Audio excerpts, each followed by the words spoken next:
Christmas came early. JJK fans, the epilogue is here, and here's your recap in 30 seconds or less. So part 1 is from Yuko Ozawa's perspective, and her and Yuji are talking about the snow. And they're having a coming of age conversation. Yuji is saying when you're young, things like firework in the sea seem amazing, but the older you get, the less amazing they feel. But there's something about snow that will always have a special feeling. Then we get a quick flashback telling us how Yuko and Yuji ran into each other. For the first time in a long time, Yuko is back in her hometown, and she's walking around thinking nobody will recognize her, nobody will know who she is because she lost all that weight. Then of course, out of nowhere, Yuji pops up and says, "Hey Yuko." The one person in the world she hoped she'd run into and would recognize her said, "What's up?" And as it begins to snow, their conversation about the passage of time begins. Yuko says she also likes snow, but then her inner dialogue tells us that she really likes it because she knows how much Yuji likes it. Then at the very bottom, we see Nobara and Megumi, who apparently have been watching this whole time, say that Yuji is entering the precipice of adulthood. Part 2 of the epilogue is from Panda's perspective, and the very first thing we learn is that Yuta became the Gojo clan head.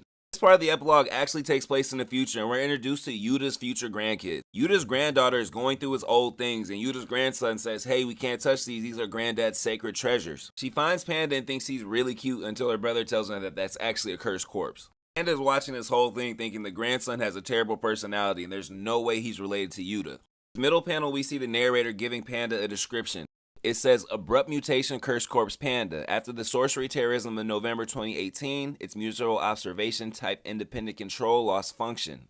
It stopped activity in October 2035 after being registered into the Gojo family storage. Its ownership passed to Okotsu Yuta, the clan head representative." Out of nowhere, Panda says, "Y'all are so loud, don't shout in my ears." The narrator says, even now in 2080, sometimes Panda can still move and talk. Part 3 of the epilogue follows Nobara as she honors Gojo's wishes and meets her family. Pause real quick, I ain't gonna lie, Nobara mama fine as hell. Nobara pulls up on her mom, and her mom's like, oh my god, you came to see me. And Nobara's like, "Oh nah, it's just bad luck if you ignore somebody's final words," referring to Gojo. Nobara's mom starts yapping, and she's like, "Oh, you went and became a sorcerer, that's so nice. I didn't have any talent for it, and your grandma ignored me because I didn't, and she took care of you." And Nobara hit her with a quick clap back. She was like, "Nah, it wasn't the sorcery you didn't have, it was the parenting skills you didn't have." Nobara's mom just starts turning up. She was like, "Oh, is that what you came here for? You wanted me to acknowledge you? Well, guess what? I'm living my best life. I got sugar daddies, I got sugar babies, I got all the sugar." He literally says, "I have not changed one bit." And Nobara says, "Wait, hold on. From the bottom of my heart, I promise you I don't give a single fuck about you. I just came to honor Gojo's last words and to watch this really funny thing that's about to happen to you." She's like, "What do you mean?" Then out of nowhere, the ghouly ghost of Nobara's grandma pops up behind her mom, and Nobara is like, "Take your time." And that's where her part of the epilogue ends. Part 4 of the epilogue is about how Uraume met Sukuna. This is probably one of the most interesting parts.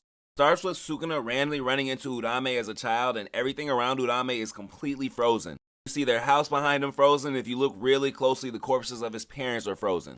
Sukuna's like, "What happened here?" Uraume's like, "I don't know. It's always like this. I go to sleep, wake up, and everything is frozen and dead around me." So Sukuna, being Sukuna, was like, "Hey, come to my crib. My freezer broke. I need your help." He tells Uraume to watch over these dead animal carcasses so they don't rot, and they're going to have them as meat later. Uraume's a little bit confused, and Sukuna's like, "You can keep shit cold, right? Freeze it." He can also tell Uraume is hungry, so he forces them to sit down and eat. He says, "Can you butcher humans?" And Uraume's like, "Huh?" Sukuna says, "Humans are kind of a delicacy depending on the human." Uraume kind of bypasses this question, and he's like, "How come you're not freezing standing next to me?" And Sukuna asks him the same question back.